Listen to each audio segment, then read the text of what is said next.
Praise the Lord, ஹல்லேலூயா. சீயோன் வேதாகம ஆய்விற்கு அன்போடு கூட இயேசு கிறிஸ்துவின் நாமத்தில் உங்களை வரவேற்கிறேன். இன்றைய தினத்திலும் யோபின் புஸ்தகம் அதிகாரங்கள் 9 முதல் 12 அதிகாரங்களில் வசனங்களை தியானிக்க சர்வ தேவன் நமக்கு கிருபை பாராட்டுவாராக.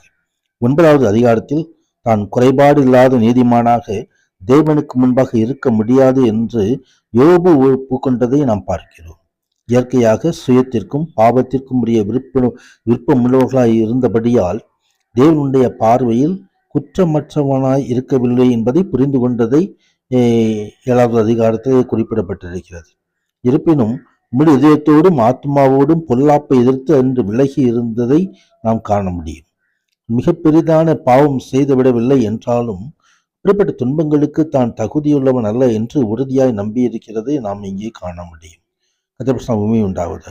காரணமின்றி தேவன் தன்னை தண்டித்து விட்டார் என்று யோபு பல முறை சொல்லுகிறதையும் நாம் 16ஆம் வசனம் முதல் 20ஆம் வசனம் வரைக்கும் நாம் பார்க்கிறோம். ஆனால் விடாமுயற்சியுடன் தேவனை நோக்கி கூப்பிட்டு கொண்டிருக்கிறார். அப்படி விசுவாசம் தளர்ந்து போகவில்லை. இங்கே பல முறை சத்துருவானவன் உனக்கு எதிராக செயல்பட்டாலும் தேவனை சபிக்கவில்லை. அவன் வார்த்தைகளை பேசியிருந்தாலும் அங்கே பின்னாலே தான் பேசுவதற்காக வருத்தப்பட்டதையும் நாம் பார்க்கிறோம்.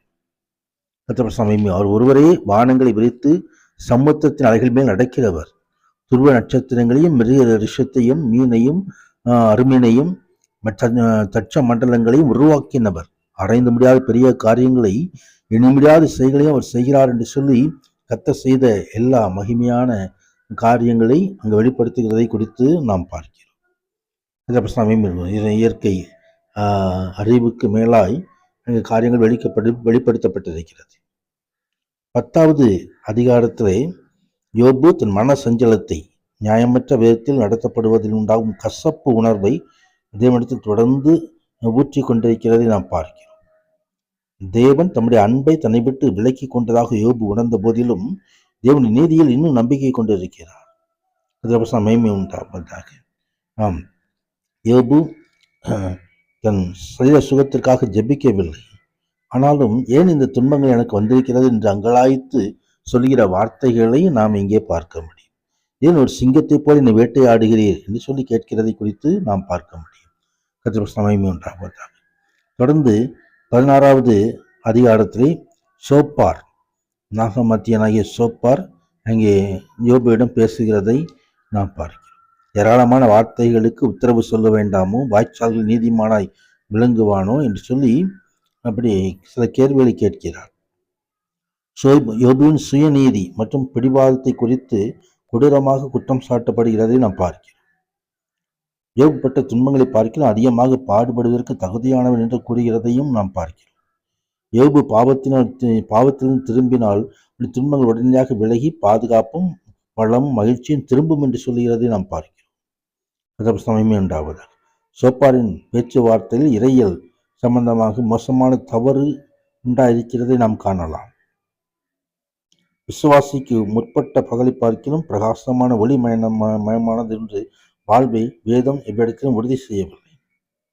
நாம் அநேக உபத்திரம் வழியாக தேவனுடைய ராஜ்யத்தில் பிரவேசிக்க வேண்டும் என்று சொல்லி அப்போஸ்தலர் 14:22 சொல்லுகிறது. இங்கே தொடர்ந்து இந்த வார்த்தைகளிலும் சோப்பார் பல காரியங்களை யோபுவுக்கு சொல்கிறதை குறித்து பார்க்கிறோம்.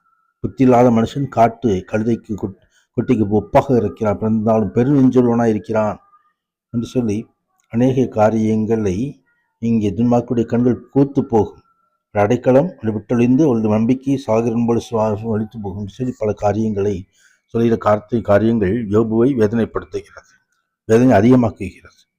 இந்த வார்த்தைகளை எல்லாம் தியானிக்கும் பொழுது சொல்லும் தேவன் நம்மோடு இருப்பாராக.